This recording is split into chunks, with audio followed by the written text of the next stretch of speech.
আজকে আমি আপনাদেরকে শেখাবো ইয়া মুইজ্জু 500 বার পাঠ করে ফু দিলে কি হয়। আমি আবার বলছি, ইয়া মুইজ্জু 500 বার পাঠ করে ফু দিলে কি হয়। খুবই দামি এবং গুরুত্বপূর্ণ আমলটি। আমলটি আপনি শিখে রাখুন, আপনার কাজে লাগবে। আমলটি করে যখন আপনি উপকার পাবেন, আপনি আনন্দে আত্মহারা হয়ে যাবেন যে এই আমলটি তো আমি খুঁজতেছি, কোনো সমস্যা নেই। আমলটি আপনি এখন পেয়ে গেছেন, আমলটি করুন। আপনি উপকৃত হতে পারবেন যদি পরিপূর্ণ বিশ্বাস এবং আস্থা নিয়ে আপনি আমলটি করতে পারেন। প্রিয় ভাই বোনেরা, আমলটি কখন কিভাবে করবেন, কোন নিয়মে করবেন, আমলটি করে কিভাবে উপকৃত হবেন আমি বলে দিচ্ছি। প্রিয় ভাই বোনেরা, শুরুতে বলবো কিভাবে আমলটি করবেন, তারপরে বলবো আমলটি করে কিভাবে উপকৃত হবে। তাহলে চলুন কিভাবে আমলটি করতে হয় জেনে নেওয়া যাক। সকলের কাছে একটি অনুরোধ থাকবে, যখন ভিডিওটি দেখবেন না টেনে না কেটে দেখার চেষ্টা করবেন, তাহলে আপনি সঠিক নিয়মে আমলটি করতে পারবেন। আর যদি টেনে টেনে কেটে কেটে দেখেন, তাহলে দেখা যায় অনেক জায়গায় বাদ পড়ে যাবে, আপনি সঠিক নিয়মে আমলটি করতে পারবেন না। প্রিয় ভাই বোনেরা, তাহলে চলুন আমলটি শিখে নেওয়া যাক। যখন আপনি আমলটি করবেন, এর পূর্বে আপনাকে যে কাজটি করতে হবে সেটি হলো উত্তম রূপে পবিত্রতা অর্জন করতে হবে। পবিত্রতা অর্জন করে পবিত্র স্থানে আপনি বসবেন, কিবলামুখী হয়ে বসবেন। তারপরে আপনার জীবনের সমস্ত গুনার কথা স্মরণ করে ক্ষমা প্রার্থনা করবেন। আস্তাগফিরুল্লাহ আস্তাগফিরুল্লাহ আস্তাগফিরুল্লাহ, বা পূর্ণ ইস্তিগফারটি আপনি পাঠ করতে পারেন। আস্তাগফিরুল্লাহ রাব্বি মিন কুল্লি যামবি ওয়া আতুবু ইলাইহি লা হাওলা ওয়া লা কুওয়াতা ইল্লা বিল্লাহিল আলিয়্যিল আযীম। এভাবে যখন ইস্তিগফার পাঠ করা হয়ে যাবে, তিনবার দুরূদ শরীফ সাল্লাল্লাহু আলাইহি ওয়াসাল্লাম সাল্লাল্লাহু আলাইহি ওয়াসাল্লাম সাল্লাল্লাহু আলাইহি ওয়াসাল্লাম, তবে যখন ইস্তিগফার এবং দুরূদ শরীফ পাঠ করা হয়ে যাবে, তারপরে আপনি সেই নামটি পাঠ করবেন। প্রিয় ভাই বোনেরা, আল্লাহ রাব্বুল আলামিনের নামের যদি জিকির করেন, স্মরণ করেন, তার নাম যদি ডাকেন, এমনিতে আল্লাহ রাব্বুল আলামিন খুশি হয়ে যায়। আল্লাহ রাব্বুল আলামিন বলেন, বান্দা আমার সুন্দর সুন্দর নাম ধরে ধরে তোমরা ডাকো, তাহলে সাথে সাথে আমি সেই ডাকের সাড়া দিই। সুবহানাল্লাহ বিহামদি। তো প্রিয় ভাই বোনেরা, এমন কাউকে খুঁজে পাবেন না যিনি ডাকের সাথে সাথে সাড়া দেয়। একমাত্র একজনই রয়েছেন, যার নাম হলো আল্লাহ রাব্বুল আলামিন। তাকে ডাকার সাথে সাথেই তিনি ডাকের উত্তর দেন, আপনার সকল চাহিদা পূরণ করে দেন। সুবহানাল্লাহ বিহামদি। এই জন্য আল্লাহ রাব্বুল আলামিনের কাছে চাইবেন, আল্লাহ রাব্বুল আলামিনের কাছে বলবেন। তাহলে এই নামটি আপনি পাঠ করবেন। পাঠ করে পরবর্তীতে কি করবেন, কোন উদ্দেশ্যের জন্য পাঠ করলেন বলে দিচ্ছি। আগে নামটি বলে নিয়ে আমলটি শেষ করে নিই। এভাবে ইস্তিগফার এবং দুরূদ শরীফ পাঠ করা যখন হয়ে যাবে, তারপরে নামটি পাঠ করবেন। মনে মনে বলবেন, হে আল্লাহ, আমার আমলকে কবুল করুন, সময়কে কবুল করুন। তারপর আপনি সেই নামটি পাঠ করবেন, যেমন বিসমিল্লাহির রাহমানির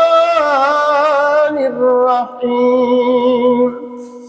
ইয়া মুইজ্জু ইয়া আল্লাহ, ইয়া মুইজ্জু ইয়া আল্লাহ, ইয়া মুইজ্জু ইয়া আল্লাহ, ইয়া মুইজ্জু ইয়া আল্লাহ, ইয়া মুইজ্জু ইয়া আল্লাহ, ইয়া মুইজ্জু ইয়া আল্লাহ।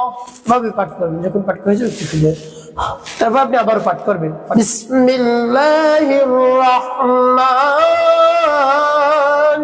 রাহিম। ইয়া মুইজ্জু ইয়া আল্লাহ, ইয়া মুইজ্জু ইয়া আল্লাহ, ইয়া মুইজ্জু ইয়া আল্লাহ, ইয়া মুইজ্জু ইয়া আল্লাহ, ইয়া মুইজ্জু ইয়া আল্লাহ, ইয়া মুইজ্জু ইয়া আল্লাহ। পাঠ করে শেষ। তারপর আপনি মনে দরদ নিয়ে আবার পাঠ করবেন, বিসমিল্লাহির রাহমানির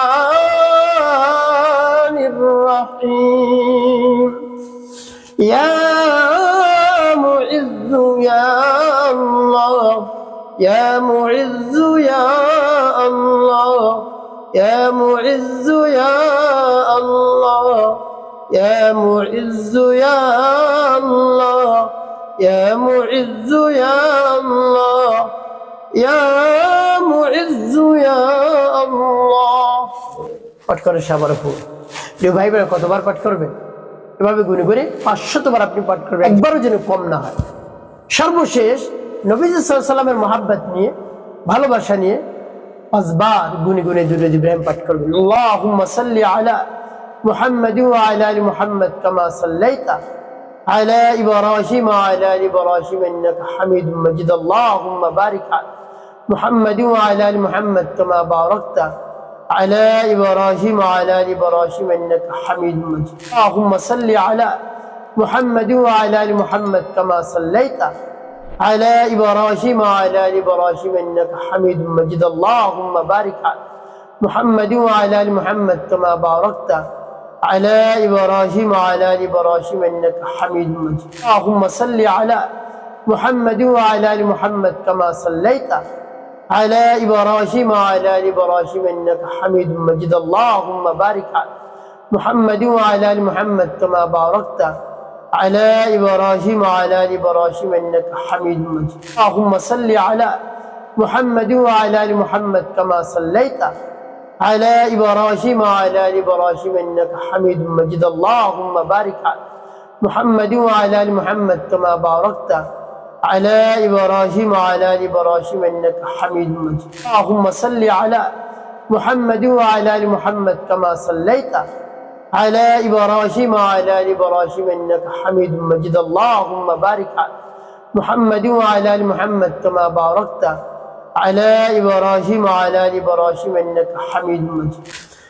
যখন দুরূদ ইব্রাহিম পাঠ করা হয়ে যাবে তারপর আপনি কি করবেন? তারপর আপনি দুটি ফু দিবেন। আপনার আমলটি করা শেষ। এখন বলে দেব কোন উদ্দেশ্যের জন্য আপনি আমলটি করলেন, সে উদ্দেশ্যের কথা বলে তারপরে বলবো কি করবেন। প্রিয় ভাই বোনেরা, এটি হলো আপনি যদি নির্বাচনের কোনো প্রার্থী হন, এমপি হোক, তারপরে চেয়ারম্যান হোক, মেম্বার হোক, এভাবে যদি আপনি কোনো প্রার্থী হন, সেই নির্বাচনে জয় লাভ করার জন্য, বিজয় অর্জন করার জন্য আপনি এভাবে আমলটি করতে পারেন। অবশ্যই আপনি যদি এমপি প্রার্থী হন, আল্লাহ রাব্বুল আলামিন আপনাকে এমপি বানিয়ে দেবেন। আপনি যদি চেয়ারম্যান প্রার্থী হন, আল্লাহ রাব্বুল আলামিন আপনাকে চেয়ারম্যান বানিয়ে দেবেন। আপনি যদি মেম্বার পদপ্রার্থী হন, আল্লাহ রাব্বুল আলামিন আপনাকে জয়যুক্ত করে দেবেন ইনশাআল্লাহ। যদি পরিপূর্ণ বিশ্বাস এবং আস্থা নিয়ে আল্লাহ রাব্বুল আলামিনের নামের উপর পরিপূর্ণ বিশ্বাস নিয়ে আপনি আমলটি করতে পারেন, অবশ্যই আপনি উপকৃত হতে পারবেন ইনশাআল্লাহ। আপনার মনের আশা, আকাঙ্ক্ষা, বাসনা, কামনা রব্বুল কারীম পূরণ করে দিবেন। প্রিয় ভাই বোন, অনেক অর্থ খরচ করি এমপিতে দাঁড়াতে হয়, চেয়ারম্যানিতে দাঁড়াতে হয়, মেম্বারিতে দাঁড়াতে হয়। প্রিয় ভাই বোনেরা, তাই আপনি যদি হেরে যান তাহলে আপনার অনেক কষ্ট। তাই আপনি যেন হেরে না যান, এই জন্য এভাবে আমার দেখার নিয়ম অনুযায়ী আমল করুন। আল্লাহ রাব্বুল আলামিন জনগণের অন্তরের মধ্যে আপনার প্রতি ভালোবাসার সৃষ্টি করে দিবেন, আর আপনার পক্ষে গিয়ে ভোটটা দিয়ে আসবে। তো প্রিয় ভাই বোনেরা, এভাবে আপনি আমলটি করবেন। যখন শেষ করা হবে রব্বুল কারীমের কাছে হাত উত্তোলন করবেন, আল্লাহ আপনি হলেন মালিকের মালিক, বাদশাহের বাদশাহ, আমিরের আমির। আল্লাহ, আপনার কুদরতি হাতে আমাদের জান রয়েছে, আপনি সব কিছু পারেন। আমি এমপি পদপ্রার্থী, আমি চেয়ারম্যান পদপ্রার্থী, আমি মেম্বার পদপ্রার্থী, আমাকে জয়যুক্ত করুন আল্লাহ, আমাকে বিজয় দান করুন। এভাবে রব্বুল কারীমের কাছে পরিপূর্ণ বিশ্বাস নিয়ে, আস্থা নিয়ে বলবেন, দেখবেন আল্লাহ রাব্বুল আলামিন আপনার আশা, আকাঙ্ক্ষা, মনের বাসনা, কামনা পূরণ করে দিয়েছেন ইনশাআল্লাহ। একটি কাজ করতে হবে, 5 ওয়াক্ত নামাজ আপনাকে আদায় করতে হবে, মানুষের কল্যাণে খিদমত কাজ করবেন। অবশ্যই আপনার জীবন হবে সুখময় এবং শান্তিপূর্ণ ইনশাআল্লাহ।